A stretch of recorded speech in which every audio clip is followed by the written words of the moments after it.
Jesus, amém. Graças ao Senhor, né? Mais uma festa. Lembrando que a realidade das reuniões da igreja é festa. Amém. E a reunião da igreja é quando Deus e o homem se alegram.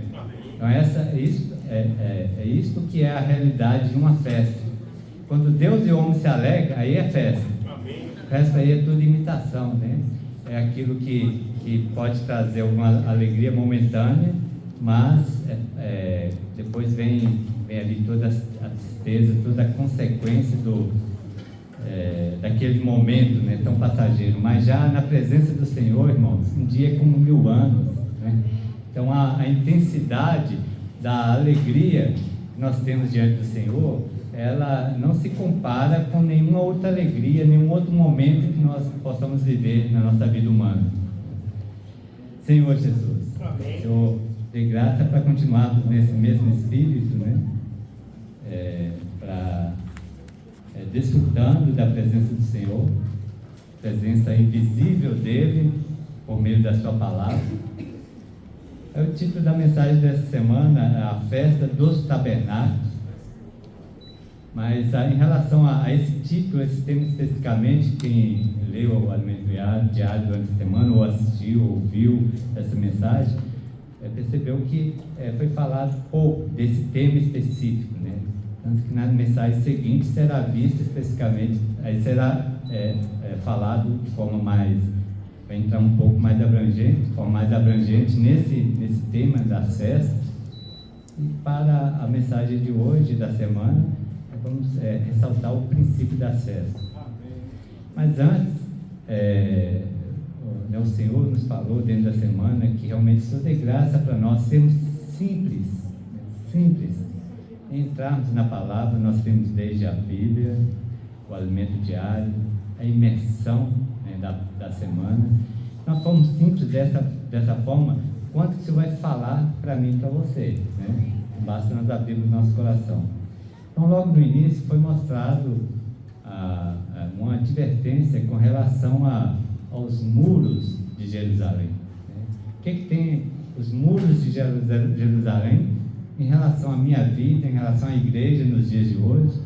Tem uma relação direta, né? Se eu nos der graça, se nos der graça, né?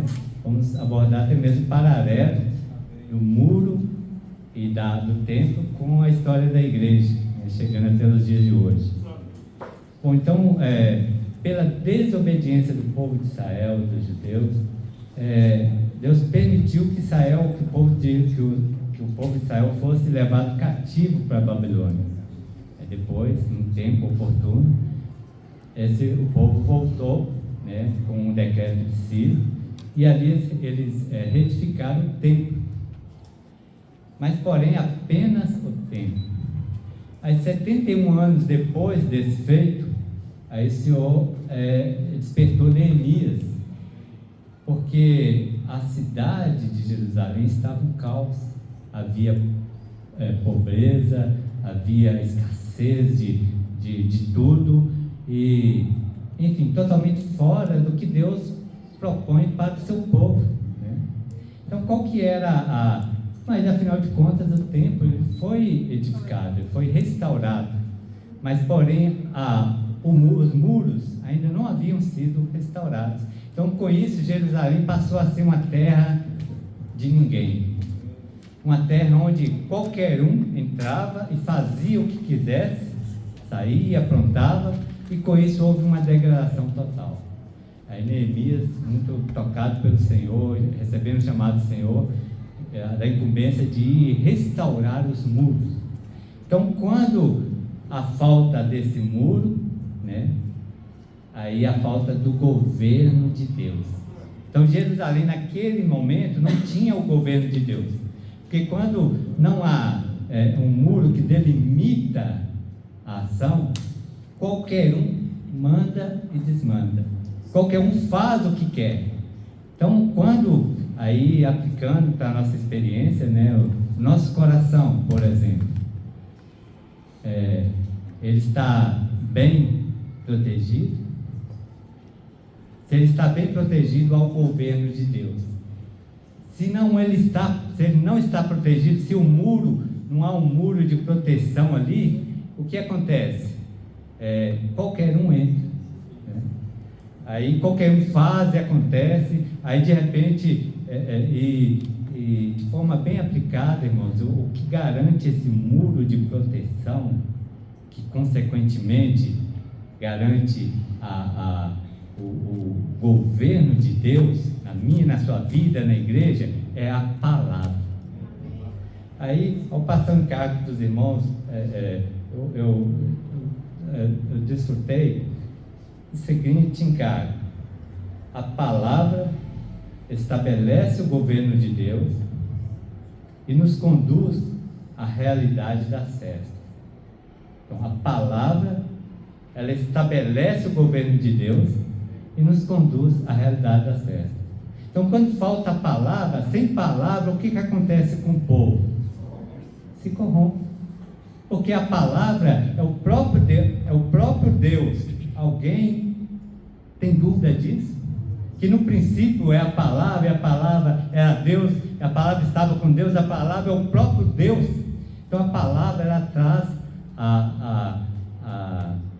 o governo de Deus na minha vida, ela traz o governo de Deus na igreja, ela traz o governo de Deus na minha família. Então é a palavra. Então quando falta a palavra, aí qualquer um entra. Aí essa palavra, que é a palavra que o enviado de Deus nos dá, né? Então Deus, ele fala através do seu enviado. Isso foi com Moisés, foi na época de Pedro, Paulo e assim sucessivamente, né? Então quando o meu coração ele está desprotegido, irmãos, aí não há o governo de Deus. Aí até mesmo alguns, diante do falar profético, né, e vemos claramente que sempre, quando Deus levanta e envia o seu, ou seja, aquele que vai falar, sempre há uma oposição. Com Moisés foi assim, não foi diferente com Pedro, e assim sucessivamente. Então, alguns podem dizer: não, eu não vou, eu só leio a Bíblia. Só leio a Bíblia. Amém, graças ao Senhor, né? A Bíblia, mas o falar de Deus atual. E o enviado de Deus, quem Deus enviou, qual é a presente verdade que Deus está falando por nós, né?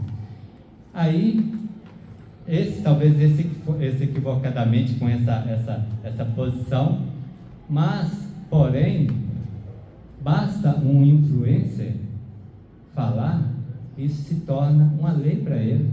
Mas ele só lê a Bíblia. Mas o influencer fala e ele segue. Então nós precisamos de estar bem claro, irmãos, o que está protegendo o nosso coração. Então, quando falta o muro, aí não há o governo de Deus. Então eu preciso de rogar ao Senhor para que eu esteja bem protegido com a palavra. Quando eu estou bem protegido com a palavra, há dentro do meu coração apenas o verdadeiro. Apenas o verdadeiro. Não é a falsidade, não é a mentira, né? Porque o verdadeiro, ele é eterno. Quem é o verdadeiro? É o próprio Senhor. E como eu vou acessar o Senhor, irmãos? Por meio da palavra. Porque Ele é a palavra, Ele é o caminho e Ele é a vida. Então, quando nós permitimos, né, por meio da palavra, ter essa proteção, aí há o governo de Deus. Então, quando faltam os muros, aí há uma desordem, aí Deus não tem como governar.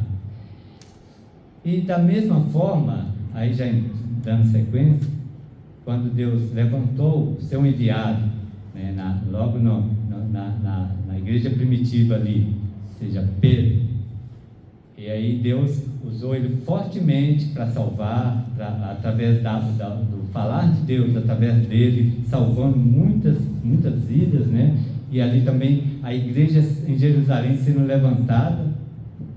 Mas da mesma forma, ali havia aqueles que iam contra. E não foi diferente na experiência de Paulo, né? Aí, quando Deus levantou Paulo como enviado de Deus para falar a palavra de Deus, a palavra profética que dá a direção, Aí da mesma forma, tiveram muitos aqueles que tentaram ir contra. Por quê? Isso provém de quê? Provém do inimigo de Deus. Porque ele sabe que quando tem a palavra de Deus, ali há o governo de Deus. Aí, onde há o governo de Deus, tem espaço para Satanás, irmãos? Não tem. Agora, quando é o homem que está falando, quando é o homem que está dirigindo, aí Satanás ele deita e rola. Mas quando a palavra é de Deus, ela vem do enviado de Deus, aí ali há a proteção. Ou seja, Satanás ele passa de longe, ele não consegue, através dos seus comandados, ele não consegue adentrar, porque há uma proteção, né? Então, que o Senhor guarde o nosso coração, guarde a nossa mente e guarde o nosso viver. Então, na experiência de Paulo, né, vamos ler pelo menos alguns versículos. Gálatas, capítulo 1. Senhor Jesus. Versículos 6 ao 8.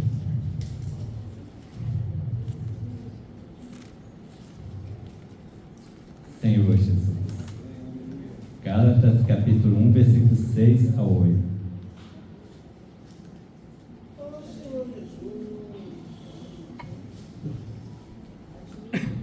Admira-me está passando tão depressa aquele que vos chamou na graça de Cristo para outro evangelho, o qual não é outro senão a que vos perturbar. Querem perverter o evangelho de Cristo, mas ainda que nós, ao mesmo anjo vindo do céu, pegue o evangelho que vá além do que vos temos pregado, seja anátema, seja maldito. Então, Paulo, ele passou por isso. Ele, sendo fiel ao Senhor, comissionamento, ele como um enviado, apóstolo, como enviado, como aquele que o Senhor comissionou para, através dele, lembrando que o enviado, ele é apenas um mensageiro. O próprio Senhor Jesus, como um enviado, deixou isso muito claro. O que eu falo não é o que eu falo, é o que o Pai me mandou falar, né? Da mesma forma, Pedro, ele era um enviado, ele era um mensageiro. A mensagem é de quem? De Deus. Então a palavra é de quem? É de Deus. E Paulo da mesma forma. Mas diante disso, a palavra de Deus vindo, garantindo ali a proteção, o governo de Deus, aí o inimigo começa a levantar, né? E tentando um outro evangelho, uma outra direção, para quê? Para tirar essa proteção, né? Mas o Senhor ele nos adverte que nós precisamos guardar o nosso coração. Vamos ler também 1 Timóteo, capítulo 1, versículo 3 ao 6.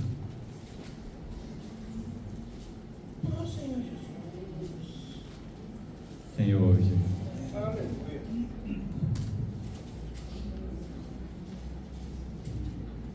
Senhor Jesus. Amém. Quando eu estava de viagem rumo da Macedônia, te roguei permanecer ainda em Éfeso, para demonstrares a certas pessoas, a fim de que não ensinem outra doutrina, nem se ocupem com fábulas e genealogias sem fim, que antes promovem a discussão do serviço de Deus na fé. Ora, o intuito da presente administração visa ao amor que procede de coração puro e de consciência boa e de fé sem hipocrisia. Desviando algumas pessoas dessas coisas, perderam-se em loquacidade víbora. Então, até aí, até o 6. Então a gente vê que aí, na experiência ali, bem dentro do contexto, Paulo teve que enviar Timóteo, né, para admoestar alguns que estavam ensinando diferentemente. Então, o falar do Senhor, ele tem como objetivo o amor que procede do coração puro. Então o apóstolo ali, Paulo, com o coração puro de dar a direção, de guardar, de estabelecer o governo de Deus na igreja em Éfeso, como em toda a região, todas as igrejas, mas havia alguns que queriam de qualquer forma ir de contra aquela direção, né? Enquanto aqueles que ouviam, que estavam debaixo dessa direção, estavam sendo guardados e protegidos, mas porém havia alguns que insistiam nessa condição, ao invés de estarem atentos e submissos ao falar a palavra de Deus, estavam preocupados com fábulas, genealogias, sem fim, coisas que promovem a discussão antes, ao invés de promover não só a discussão, e deixam de estar seguindo o propósito, a economia, o que está no coração de Deus. Então, quando nós, aí nessa hora aí, eles perderam o governo de Deus. Todos que estão fora dessa linha da direção, perderam o governo de Deus. E também não foi diferente com João, né? Aí João, logo na...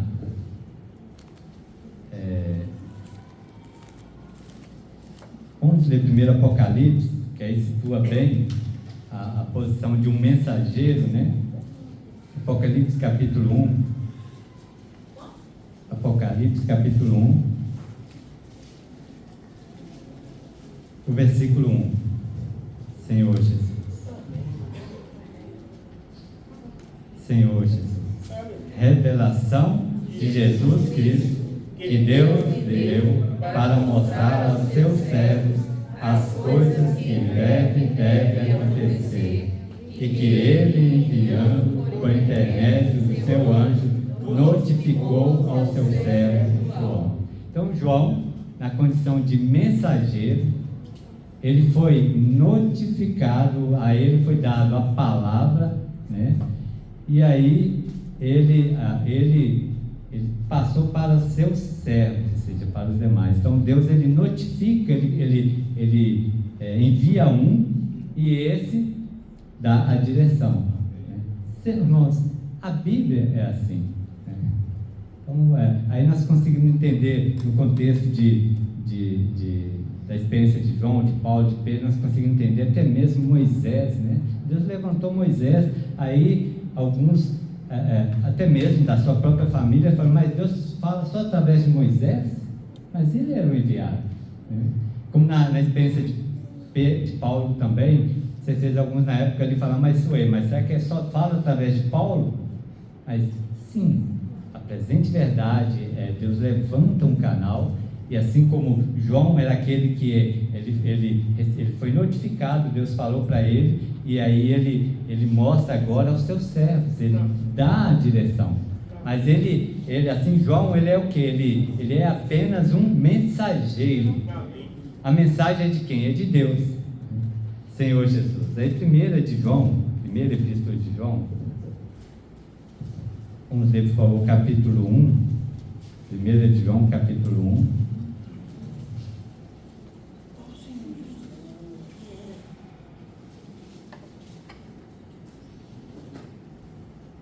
Versículos de 1 ao 3.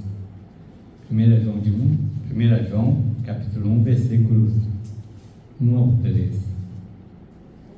Desde o princípio, o que Temos ouvido, o que temos visto com os nossos próprios olhos, o que contemplamos e as nossas mãos apalparam com respeito ao verbo da vida. E a vida se manifestou, e nós a temos visto, e dela damos testemunho, e vula anunciamos a vida eterna, a qual estava com o Pai e nos foi manifestada. O que temos visto e anunciamos também a vós outros, para que vós igualmente mantenhais comunhão conosco. Ora, a nossa comunhão é com o Pai e com o seu Filho Jesus Cristo, amém, aleluia. Então a palavra que o enviado de Deus fala que é a palavra da vida, ou seja, o verbo da vida, a palavra da vida. E essa vida se manifestou, e nós a temos visto e dela damos testemunho e vula anunciamos. Então, o enviado de Deus, ele anuncia essa palavra, a vida eterna, a qual estava com o Pai e nos foi manifestada. Então, o apóstolo, o enviado de Deus, o que ele faz? O que temos visto e ouvido, também anunciamos. Então, o que o enviado de Deus está falando para nós aqui, está anunciando a palavra da vida. E se eu e você, nós formos simples em ouvirmos, em crermos, ouvirmos e crermos. Crer é receber, ouvir e crer e receber. Aí, igualmente, para que igualmente mantenhamos comunhão conosco. Então, a palavra da vida, ela nos faz estar ligados ao enviado. Temos comunhão com o apóstolo por meio da palavra. Nós temos comunhão com o apóstolo, e essa comunhão ela estende um pouco mais. Essa comunhão vai até onde? O final do versículo, vamos ler. Ora, a nossa comunhão é com o Pai e com o seu Filho Jesus Cristo. Então, a comunhão, a palavra da vida, que nos é anunciada por meio do enviado, ela nos faz ter comunhão com o apóstolo, com o enviado, e comunhão com o Pai e com o Filho. Irmãos, não é algo maravilhoso? Quando eu, de maneira simples, eu simplesmente eu ouço, creio, recebo e pratico. Isso faz com que eu tenha comunhão com o apóstolo, comunhão com o Pai, comunhão com o Filho. Eu sou um com a vontade do Senhor. Eu sou um com a direção de Deus.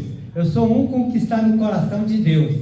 Então, dessa forma, nós conseguimos manter o nosso coração puro, guardado, protegido, né? Livres aí de todos os ataques do maligno, livres das setas do inimigo. Dessa forma eu me mantenho preservado no Senhor. Então, na época de João, o próprio João, ele teve dificuldade, né? Ele queria enviar irmãos para outros lugares. Aí havia ali um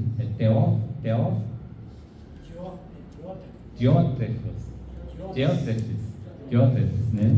Enfim, ali usado pelo inimigo, que tentava impedir que essa palavra fosse adiante, né? Então, sempre haverá aqueles que tentam impedir que o governo de Deus seja estabelecido. Por quê? Para que o inimigo tenha livre ação, né? E então o próprio João, ele escreveu Apocalipse, e logo ali nos primeiros capítulos ele fala das 7 igrejas.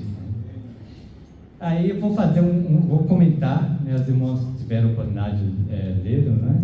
No alimento diário, ouviram a mensagem.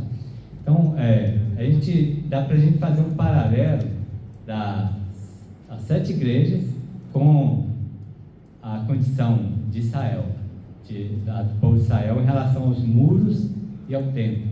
Então, vemos logo ali Éfeso e Esmirna. Éfeso estava ali dentro da igreja do primeiro século, né? Éfeso era fiel à palavra.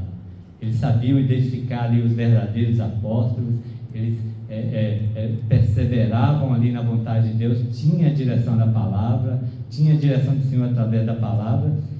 E aí na sequência vem Esmirna, também muito fiel ao Senhor, eram tão fiéis à palavra, à direção do Senhor, que ali eles começaram a ser martirizados, né? Ali eles começaram, muitos dessa época foram mortos por causa da palavra, por causa do testemunho e da vontade de Deus.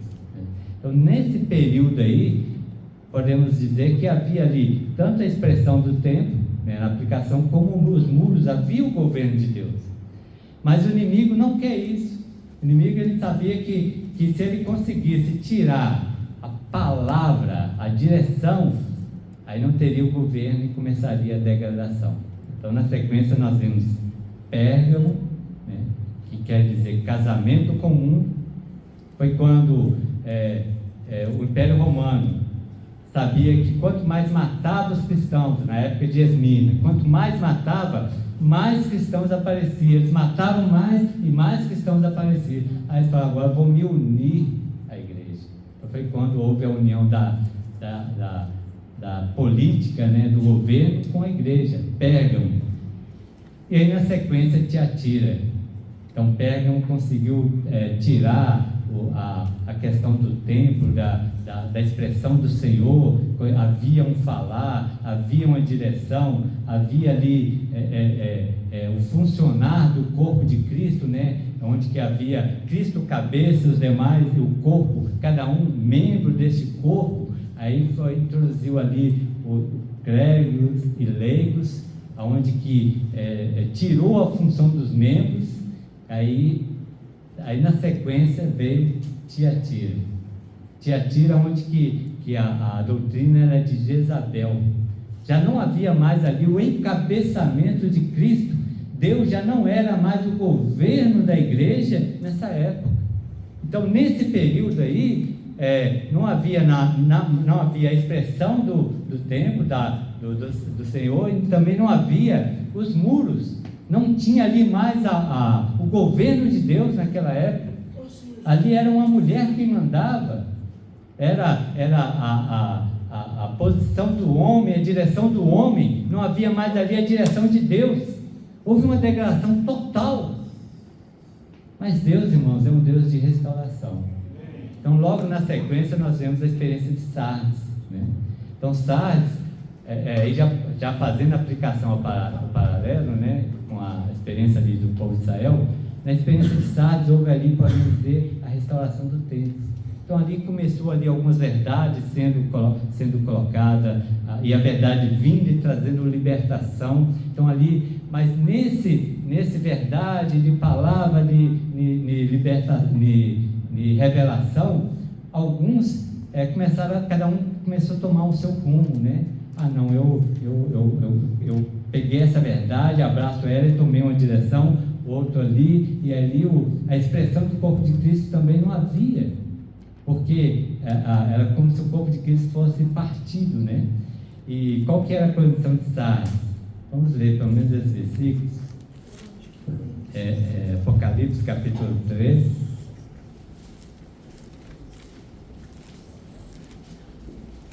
Senhor Jesus, Senhor Jesus, Senhor Jesus. Apocalipse capítulo 3, versículos 1 e 2.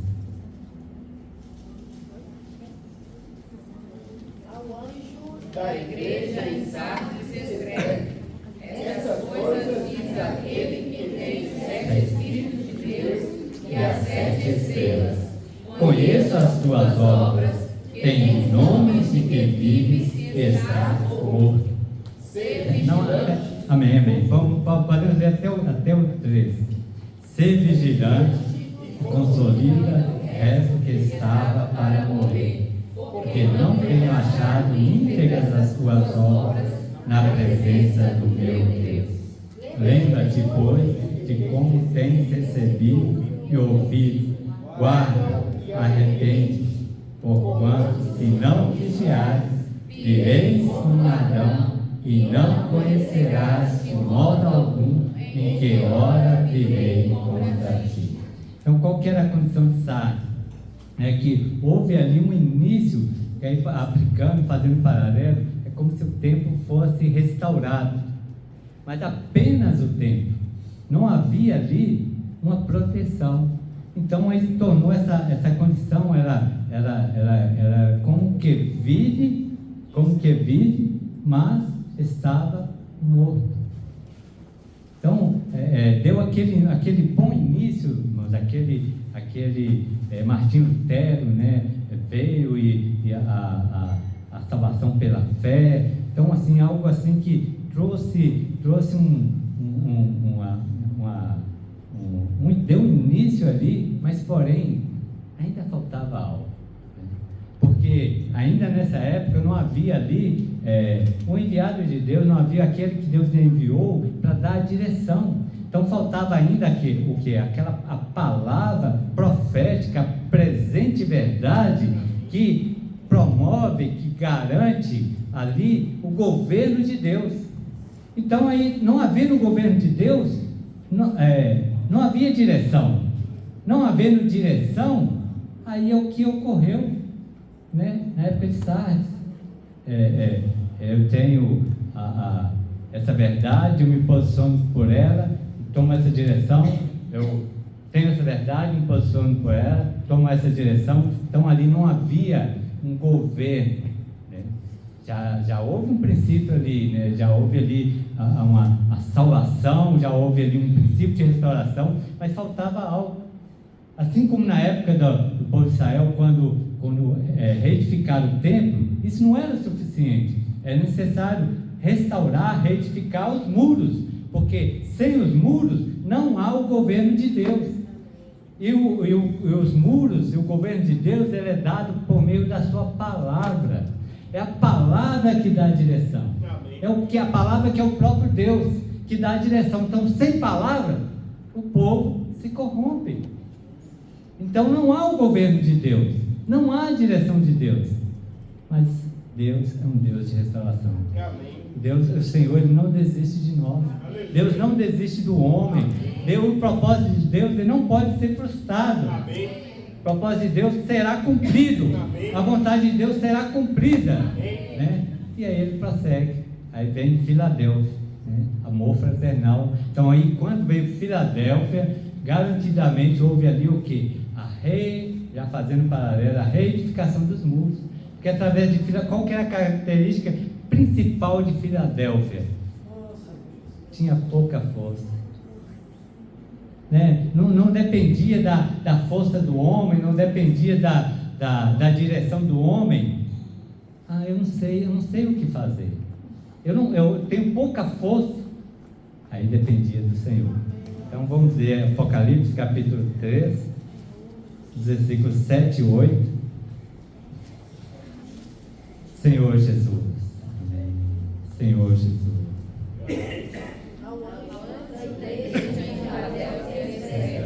Essas coisas diz o santo, o verdadeiro, aquele que tem a chave de Davi, que abre e ninguém fecha, e que fecha e ninguém abrirá.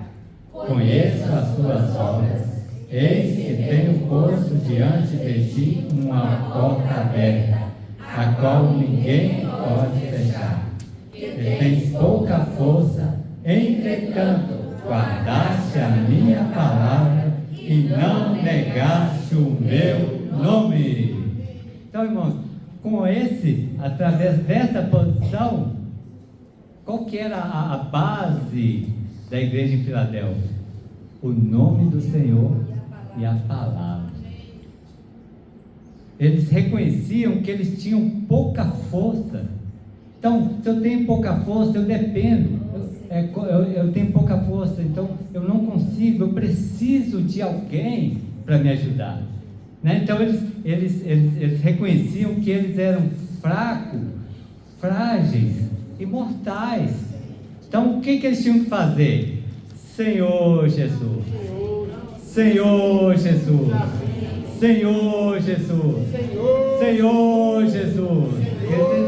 Eles reconheciam que Jesus é o Senhor. Então, quando eu reconheço que Jesus é o Senhor, aí o governo é restabelecido. Mas, onde está o Senhor? Onde está o Senhor? O seu coração está ardendo aí? Você está tocando no Senhor? Onde está o Senhor? O Senhor está falando. A palavra é a presença invisível de Deus. Por meio da palavra, Deus vem até você. Amém. Deus, porque a palavra é Deus. A palavra é Deus. E sem a palavra que é Deus, nada do que foi feito se fez. Então, quando a palavra vem, aí acontece algo. A palavra, ela tem poder. A palavra faz a obra. E disse Deus: haja luz, e o que aconteceu? Aleluia! Então, quando Deus fala, Ele dá a direção. Quando Deus fala, Ele conduz. Então a experiência da igreja em Filadélfia, aí com essa experiência Deus restaurou agora os muros. Agora Jesus é o Senhor. Jesus é o Senhor. Vamos falar? Jesus é o Senhor. Então há um governo, irmão. A vontade de Deus está sendo feita. Senhor, venha o teu reino. Seja feita a tua vontade. Assim na terra como no céu. O governo de Deus ele é restabelecido. Ele é trazido de volta. Cristo é o cabeça. Senhor Jesus. Então aí por meio da palavra, que é o próprio Senhor, invocando o nome do Senhor, aí o governo, o muro foi restaurado, aí agora há uma direção.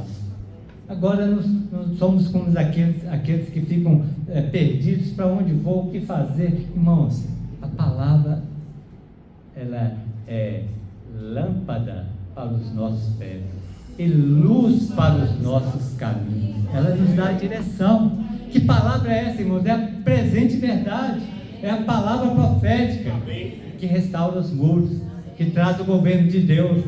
Por isso, Epístola de Pedro, Senhor Jesus. Amém. Ó Senhor Jesus.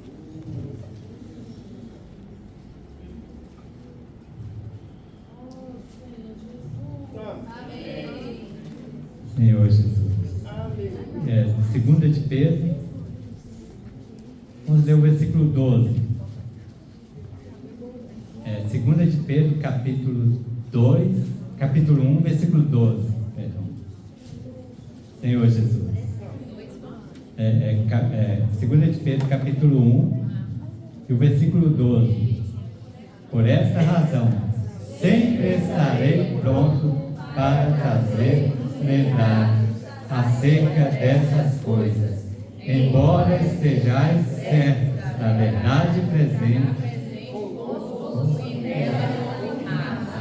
Então aqui Pedro, ele se refere à palavra profética, ele usa outra expressão, ele fala a verdade já presente, ou a presente verdade. Então quando a palavra da direção por meio do seu enviado vem, aí vem a verdade presente, é o que Deus tem falado, a direção que Deus tem dado para agora. Se eu for simples, irmãos, assim como os adolescentes têm sido, os jovens têm sido, se nós formos simples, ser simples, e obedecer a direção do Senhor. Porque o que essa palavra traz para nós? É dar a direção, versículo 19 do mesmo capítulo. Temos, assim, tanto mais confirmada a palavra profética, e fazeis bem em atendê-la, como uma candeia que brilha em um lugar tenebroso, até que o dia clareie e a estrela da alva nasça no vosso coração. Então, nós fazemos bem em atender a palavra profética. Porque ela é como essa candeia que brilha, ela que dá a direção.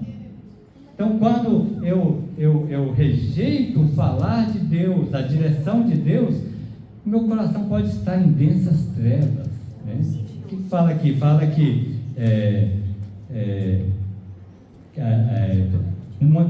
a palavra profética é como uma candeia que brilha em lugar tenebroso, até que o dia clareie e a estrela da alva nasça em vossos corações. Então, o nosso coração, ele é o quê? Ele é a terra.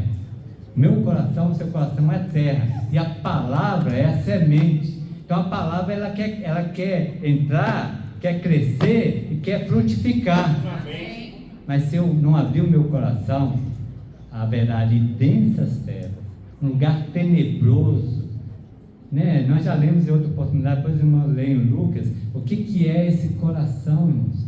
Quanto que eu preciso dessa palavra para iluminar os olhos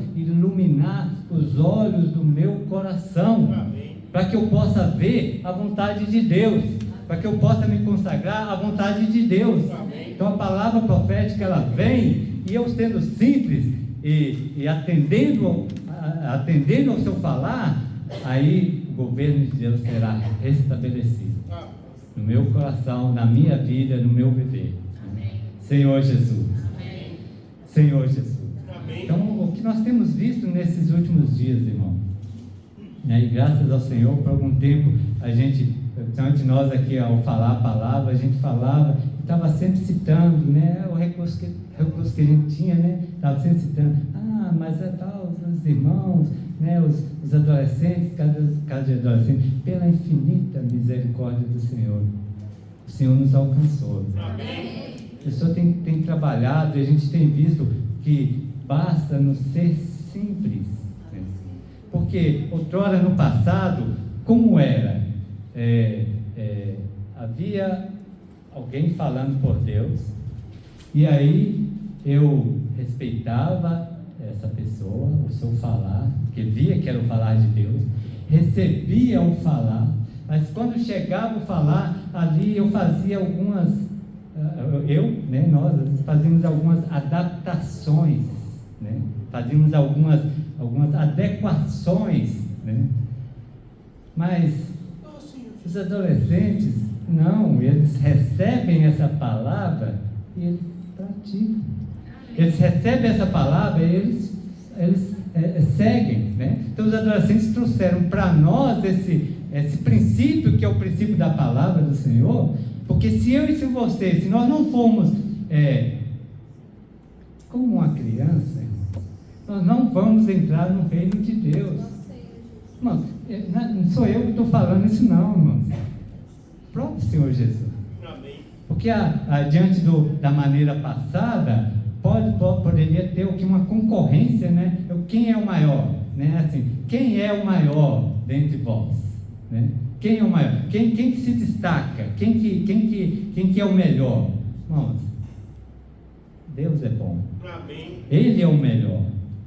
E aí o que nós temos? Todos nós temos uma palavra, que é a palavra da vida, que é o que o Senhor está falando para nós. Então eu, assim como os adolescentes, cada um de nós precisamos ser simples e receber essa palavra e seguir, e obedecer.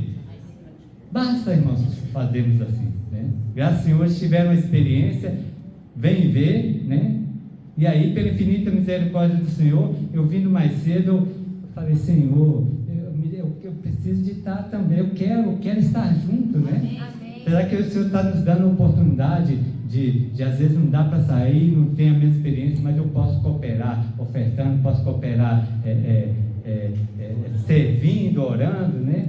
Semana passada, por exemplo, irmãos, eu fiquei muito alegre, porque eu recebi uma patente de auxiliar de cozinha, né? Servindo os adolescentes.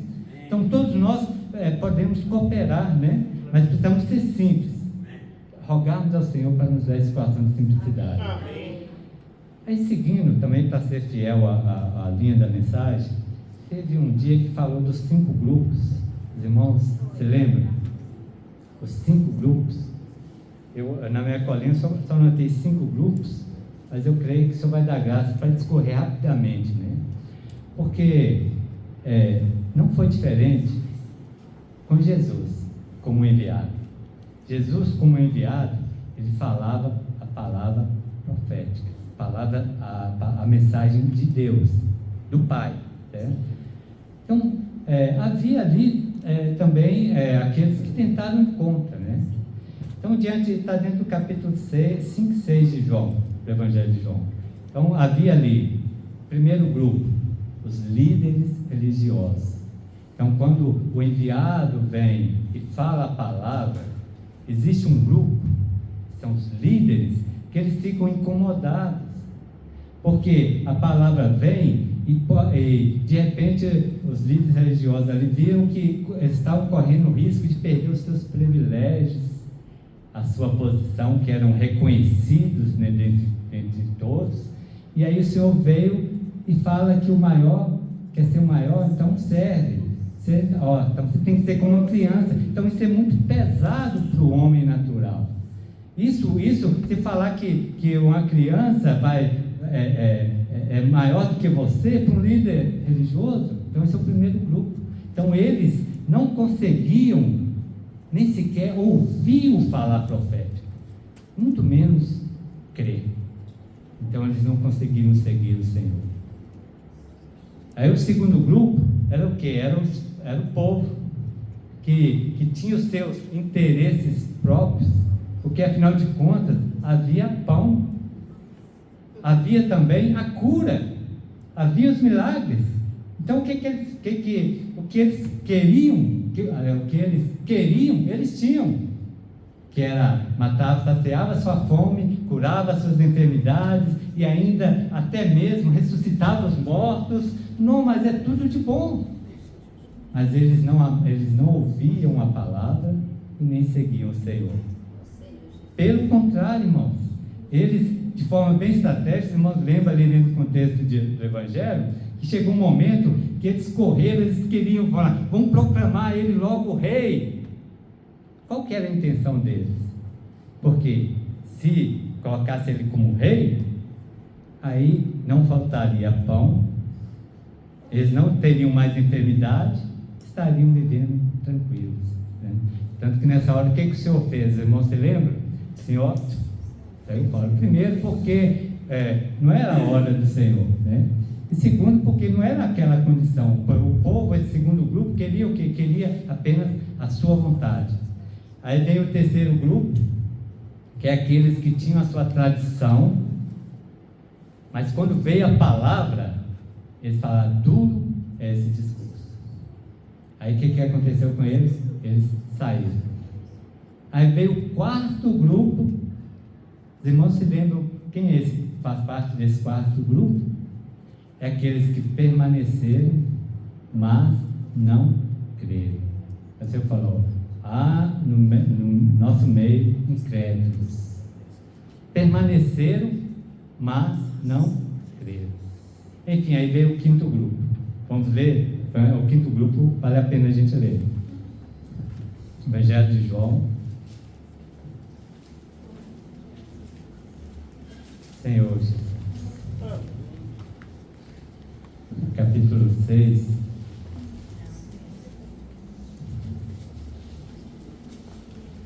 Versículo 67.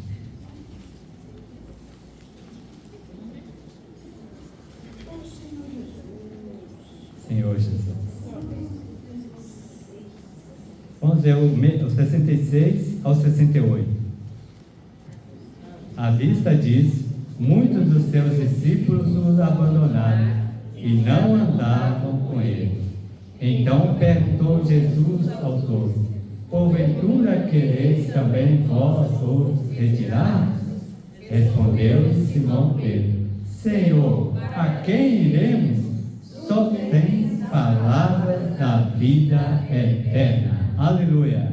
Então eles permaneceram e eles creram, né? Eles não apenas acreditavam assim, Jesus, ele é o Filho de Deus, tal, mas eles creram nisso. Tanto que a vida deles foram baseadas nisso. Eles passaram, eles tiveram a experiência, como Paulo disse, já não sou eu mais quem vive, mas Cristo vive em mim.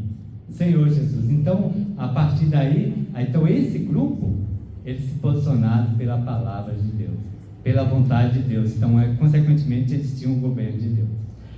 Aí, por causa do tempo, vamos ler aqui, Senhor Jesus. Senhor Jesus. O Evangelho de João, capítulo 7, né? Está dentro do Senhor Jesus. 7, versículo 1. Jesus andava pela Galileia, porque não desejava percorrer a Judeia, visto que os judeus procuravam matá-lo. Versículo 2. Ora, a festa dos judeus, chamada dos tabernáculos, estava próxima. Então, aí, desse versículo que veio o título da mensagem, mas não dentro do... o Espírito conduziu de forma que não deu para entrar, né? Mas pelo menos só esse ponto das festas eu preciso usar no máximo 5 minutos, para também não tomar muito tempo. Qual é a realidade das festas? Então a gente precisa de ver pelo menos um versículo em Levítico, capítulo 23.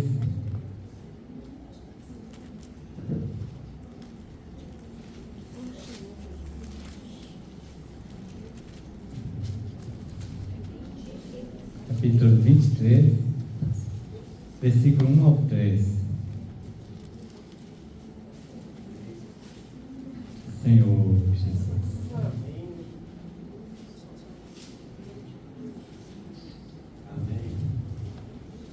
Senhor Jesus. Disse o Senhor a Moisés: fala aos filhos de Israel e dize-lhes: as festas fixas do Senhor que proclamarei serão santas convocações, são estas as minhas festas. 7 dias trabalharei, mas o 7º será o sábado do descanso solene. Santa convocação, nenhuma obra farei.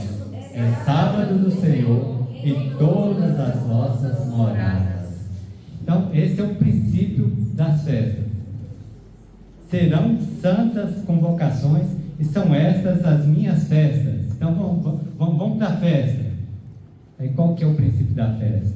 É o sábado, que é o descanso. Então, fazer claro que havia todo aquele princípio de seguir desde enfim, todas aquelas 7 festas que são no dia de amanhã no alimento diário, vai ser bem discorrido dessa forma, né? Mas qual que é o princípio das festas? Como que eu posso fazer uma festa? A festa está relacionada a serviço, a consagração ao Senhor. Como? Qual que é o princípio? É o descanso. Né? Porque havia o homem natural, ele sempre questiona assim: como que eu vou agradar a Deus? Como que eu vou fazer a vontade de Deus? Como que eu vou fazer a obra de Deus? Como que eu vou servir a Deus? Como, irmãos? No descanso. É trabalhar no descanso. Tem coisa melhor do que isso, irmãos? Trabalhar no descanso. Amém. Então, servir ao Senhor, festejar com o Senhor no descanso. Então, qual obra é que nós vamos fazer? Aí, só o último versículo, capítulo de João, voltando lá para João. Senhor Jesus. Capítulo 6 de João, vamos ler o versículo 8, versículo 28 primeiro. Evangelho de João, capítulo 6, versículo 28.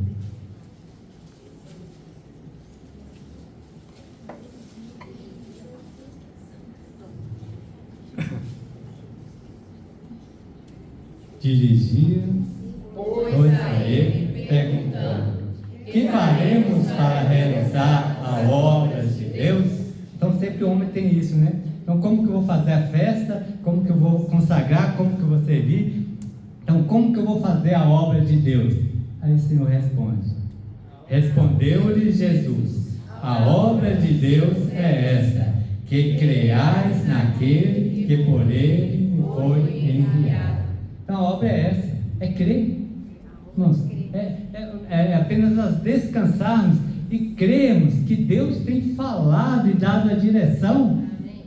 Apenas crer. Essa é a obra que devemos fazer. E quais são os convidados para essa grande festa? Agora eu concluo mesmo.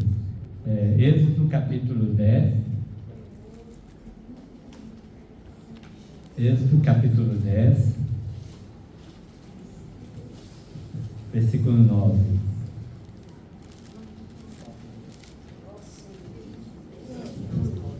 Senhor Jesus.